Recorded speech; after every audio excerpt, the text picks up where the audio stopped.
तो my dear student, next question number 14, और ये क्वेश्चन नंबर 14 फोर्थ सेक्शन का क्वेश्चन है, जिसमें हमारे पास में match the column type question है। Okay, four identical thin square metal sheet S1, S2, S4, each side A are kept parallel to each other, equal distance D which is very less than A between them, show shown in figure, and C naught is equal to epsilon naught A square by D यहाँ पर given है।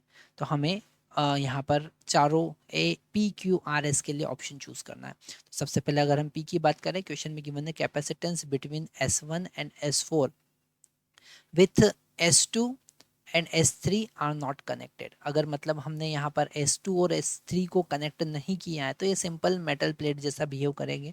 तो ये यहाँ पर एक single capacitor हम consider कर सकते हैं, जिसके बीच दोनों प्लेट के बीच का डिस्टेंस जो है वो है 3D। तो हमारा फर्स्ट कैपेसिटेंस जो होगा वो होगा C is equal to epsilon naught A। तो एरिया A स्क्वायर हो जाएगा और डिस्टेंस हो जाएगा 3D। ओके, तो हम यहाँ पर epsilon naught A square by D को C नॉट लिख सकते हैं।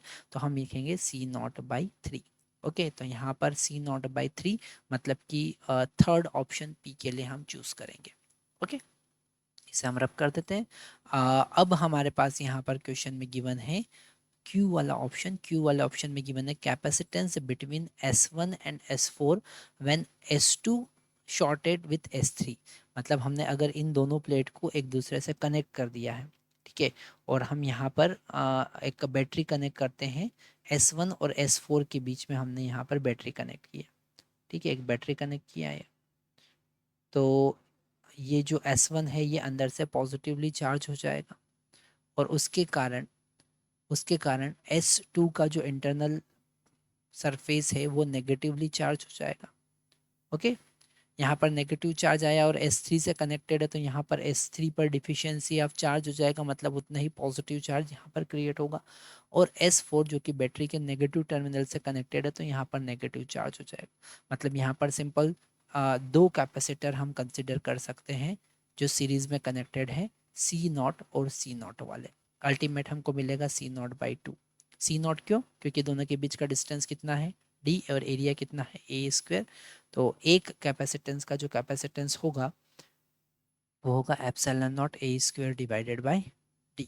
तो हमारे पास C नॉट बाई 2 मिलेगा, मतलब Q का ऑप्शन सेकंड है।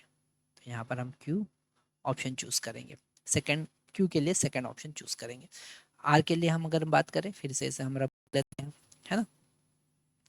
तो अगर हम R के लिए बात करेंगे तो R में यहाँ पर गिवन है,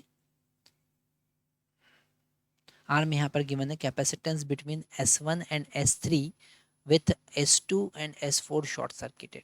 तो यहाँ पर S2 और S4 को हमने शॉर्ट कर दिया है। ओके, और बैटरी हमने यहाँ पर कनेक्ट किया है किसके बीच में? S1 और S3 के बीच में। तो S1 और S3 के बीच में हमने बैटरी कनेक्ट किया।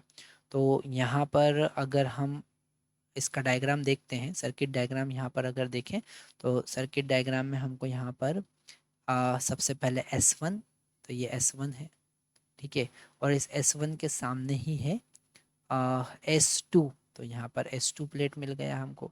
S1 पर अगर पॉजिटिव चार्ज आया, क्योंकि ये बैटरी के पॉजिटिव से कनेक्टेड है, तो S2 पे ऑटोमेटिकली नेगेटिव चार्ज आ जाएगा। और S2 को हमने कनेक्ट कर रखा है 4 नंबर से, है ना। तो S2 जो है वो कनेक्टेड है 4 नंबर से, तो यहाँ पर हमने S4 बना दिया। तो यहाँ पर भी ऑटोमेटिकली नेगेटिव चार्ज आ जाएगा। ओके, सॉरी, अभी हम यहाँ पर चेक करेंगे कौन सा चार्ज आने वाला। और S4 के सामने S3 है। S4 के सामने कौन सा है? S3, तो एक कैपेसिटेंस यहाँ पर बनेगा। और S2 के सामने भी S3 ही है, तो ये S2 यहाँ पर है, और इसके सामने भी S3 है। ओके, और S3 को हम कनेक्ट कर सकते हैं, मतलब हमारे पास में तीन कैपेसिटर बन रहे हैं। इसका कैपेसिटेंस अगर हम देखें तो C नॉट होगा, इसका कैपेसिटेंस देखें तो C नॉट होगा, इसका कैपेसिटेंस देखें तो C नॉट होगा। ओके, और यहाँ पर अगर हम C नॉट पैरेलल में लेते हैं तो ये 2C नॉट हो जाएगा। ओके, और C नॉट और 2C नॉट अगर सीरीज में लेते हैं तो C not into 2C0 divided by 3C0, है ना, मतलब कि 2C0 डिवाइडेड बाय 3। तो हमारे पास में आर के लिए ऑप्शन होगा 4। ठीक है, आर के लिए ऑप्शन होगा 4।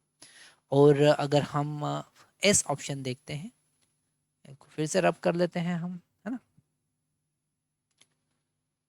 आपको ये सारे पॉइंट नोट करते जाना है क्योंकि हम आगे यहाँ पर रब करते जा रहे हैं।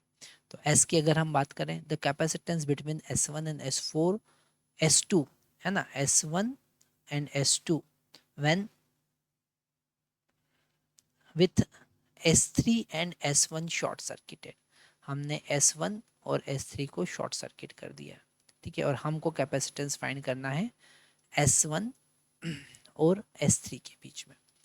तो यहाँ पर अगर हम ध्यान से देखें तो इसका आंसर हमारे पास में 3C0 होगा, फर्स्ट वाला, है ना, क्योंकि अगर हमने यहाँ पर बैटरी के पॉजिटिव टर्मिनल से कनेक्ट किया है तो यहाँ पर पॉजिटिव चार्ज आ जाएगा और उतना ही यहाँ पर नेगेटिव चार्ज होगा।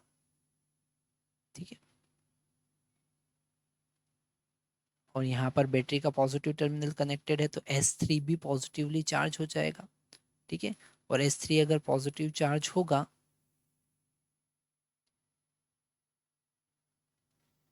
तो यहाँ पर S4 short circuited to S2। ठीक है,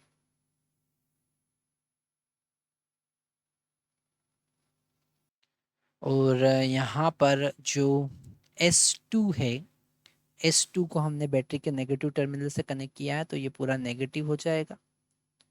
ओके, और यहाँ पर S4 जो है वो S2 से कनेक्टेड है तो ये भी नेगेटिव हो जाएगा।